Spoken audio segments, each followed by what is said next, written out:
頑張りました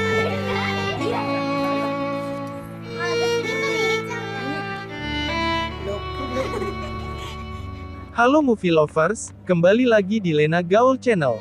Hari ini kita akan bahas sebuah film Jepang yang diadaptasi dari kisah nyata tentang 4 kakak beradik yang bertahan hidup karena diterlantarkan sang ibu. Film ini berjudul Nobody Knows. Gak usah berlama-lama lagi, yuk langsung kita lihat alurnya.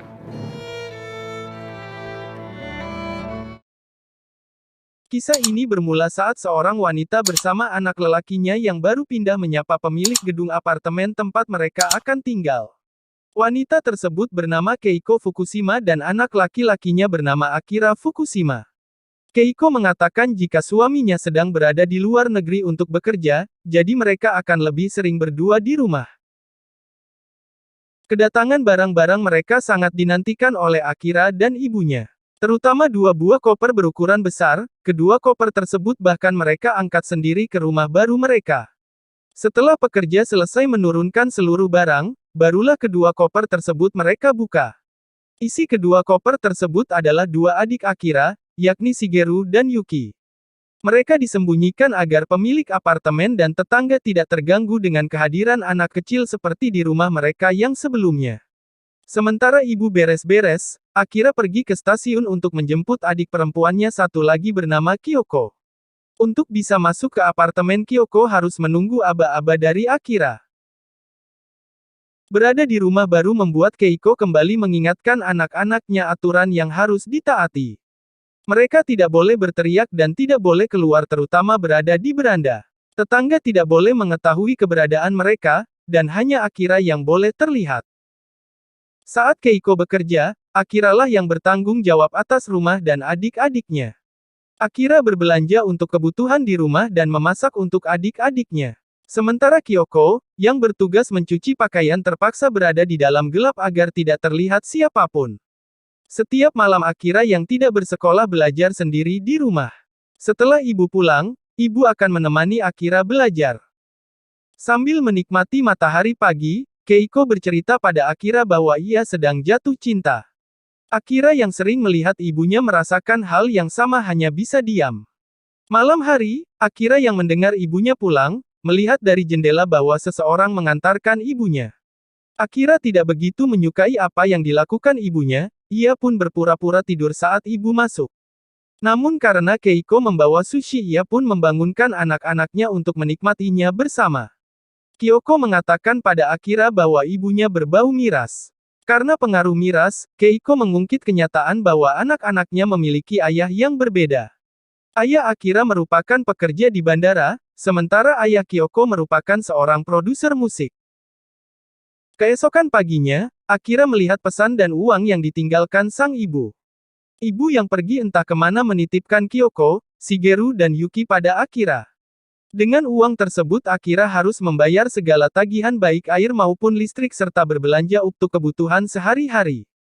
Saat akan berjalan pulang, Akira dihentikan oleh kepala toko. Akira dituduh mencuri mainan, beruntung seorang pegawai toko melihat hal yang sebenarnya, bahwa Akira tidak mencuri. Sebagai permintaan maaf, kepala toko memberi roti daging pada Akira untuk dibawa pulang. Sebulan sudah ibu pergi, uang yang dimiliki Akira pun tinggal sedikit, ia pun mencoba menghubungi ibu namun usahanya sia-sia. Akira lalu menemui orang-orang yang dikatakan ibu sebagai ayah Yuki untuk meminjam uang. Setelah sekian lama, ibu akhirnya pulang dan membawa oleh-oleh untuk anak-anaknya. Akira dan Kyoko tidak begitu bersemangat dengan kepulangan sang ibu. Kyoko pun menanyakan pada ibu dari mana saja ia selama sebulan. Ibu pun menjawab bahwa ia bekerja di Osaka, tempat yang jauh. Belum lama berada di rumah, Keiko mulai berkemas-kemas lagi. Ia berencana pergi untuk beberapa lama. Saat mengantar Keiko, Akira bertanya apakah Keiko menceritakan keberadaan mereka berempat pada lelaki yang dicintainya. Namun Keiko menjawab akan menceritakannya nanti. Sebelum berangkat Keiko dan Akira mampir di sebuah kafe, Akira kembali menanyakan kapan ia dan adik-adiknya bisa bersekolah. Namun Keiko yang egois kembali mengatakan tidak ada gunanya bersekolah. Hingga Natal tiba, ibu tak kunjung pulang seperti yang telah dijanjikannya. Karena tak kunjung pulang, Akira akhirnya mencoba menghubungi ibunya di tempat ia bekerja di departemen store.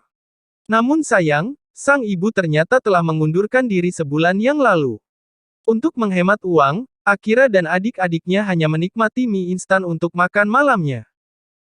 Akira yang penasaran dengan keberadaan ibunya mencoba mencari nomor telepon dari alamat di surat yang dikirim sang ibu. Akira yang mendapatkan nomor dari operator langsung menghubungi nomor yang diberikan. Akira terdiam saat yang menjawab telepon tersebut adalah ibunya. Ternyata sang ibu telah memiliki rumah dan keluarga baru.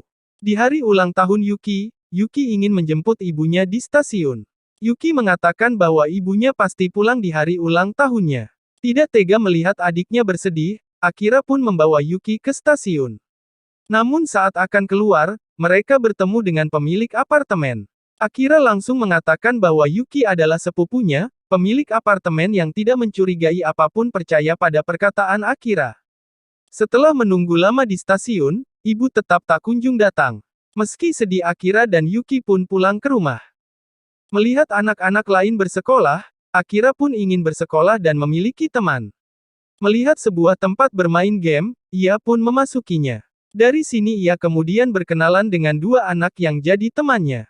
Namun teman yang didapat Akira ternyata membawa dampak yang buruk. Akira menggunakan uang kiriman ibu untuk mentraktir teman-temannya dan membeli game. Akira bahkan tidak membayar berbagai tagihan yang telah jatuh tempo. Suatu hari Akira disuruh mencuri oleh temannya. Karena menolak melakukannya, Akira langsung ditinggalkan teman-temannya. Sisa uang yang dimiliki Akira kian menipis bahkan tak cukup untuk membayar semua tagihan. Kyoko yang melihat sang kakak mencoba membantu dengan menyerahkan uang tabungannya. Karena merasa bersalah, Akira memilih membawa adik-adiknya keluar. Berbelanja makanan, bermain di taman, mengumpulkan tanah dan biji-bijian di jalan untuk dibawa pulang. Saat di rumah, tagihan listrik yang tak kunjung dibayar membuat listrik di rumah akhirnya diputus. Untuk memenuhi kebutuhan akan air, Akira dan adik-adiknya mengambil air dari keran air di taman. Melalui Shigeru, Akira dan adik-adiknya mendapat teman baru bernama Saki. Saat diajak ke rumah, Saki kaget melihat kondisi rumah yang berantakan. Namun meskipun demikian Saki merasa nyaman berada bersama Akira dan adik-adiknya. Karena tak lagi memiliki uang, Akira terpaksa meminta makanan yang akan kadaluarsa di swalayan langganannya. Saki yang kasihan melihat Akira dan adik-adiknya mengatakan pada Akira akan mendapatkan uang untuk membantunya. Saki kemudian bertemu seorang pria dewasa dan kemudian masuk ke tempat karaoke. Akira dengan sabar menunggu Saki keluar. Saat keluar Saki memberikan uang pada Akira. Akira dengan marah menolaknya, meskipun Saki mengatakan uangnya hanya dari menemani pria tersebut berkaraoke. Akira pun lari meninggalkan Saki. Jenuh dengan keadaan yang terjadi, ditambah lagi kelakuan adik-adiknya yang membuat marah, Akira melampiaskannya dengan mengeluarkan seluruh pakaian ibu dari lemari. Kyoko yang melihatnya langsung menghentikan Akira. Akira yang masih marah memilih pergi meninggalkan rumah. Saat bermain, Yuki tak sengaja terjatuh dari kursi dan langsung tak sadarkan diri. Akira yang baru saja pulang mencoba membangunkan Yuki namun sia-sia. Pagi hari Akira kembali memeriksa Yuki, namun tubuh Yuki yang telah dingin membuat Akira terdiam. Tidak tahu harus apa, Akira menemui Saki dan meminjam uang yang pernah Saki coba beri pada Akira. Dengan uang tersebut Akira membeli banyak cemilan coklat kesukaan Yuki. Saki pun ikut ke rumah dan melihat Yuki untuk terakhir kalinya. Di saat bersamaan, Akira mendapat kiriman surat dari sang ibu yang menyertakan sejumlah uang di dalamnya. Menjelang malam, jasad Yuki dimasukkan ke dalam koper beserta barang-barang kesayangan Yuki. Akira yang dibantu Saki lalu membawa koper tersebut keluar dari rumah. Turun dari monorel, Akira dan Saki terus berjalan sambil mendorong koper. Bandara adalah tempat yang akan dituju Akira karena Akira pernah berjanji pada Yuki untuk melihat pesawat. Inilah mengapa Akira membawa jasad Yuki ke sini. Akira dan Saki kemudian mulai menggali tanah untuk meletakkan koper yang berisi jasad Yuki. Akira yang kelihatan tegar akhirnya mengatakan pada Saki betapa ia merasa bersalah dan ketakutan atas apa yang terjadi. Pagi hari, Akira dan Saki berjalan pulang dengan rasa sedih dan lelah. Sepanjang perjalanan pulang mereka hanya diam. Beberapa hari kemudian, Akira dan adik-adiknya kembali melakukan kegiatan seperti biasa, menunggu makanan yang akan kadaluarsa dari karyawan toko. Setelah mendapatkannya, Akira, Kyoko, Shigeru dan Saki pun berjalan pulang sambil membawa botol yang berisi air dan ember kain cucian. Kisah Akira dan adik-adiknya pun berakhir.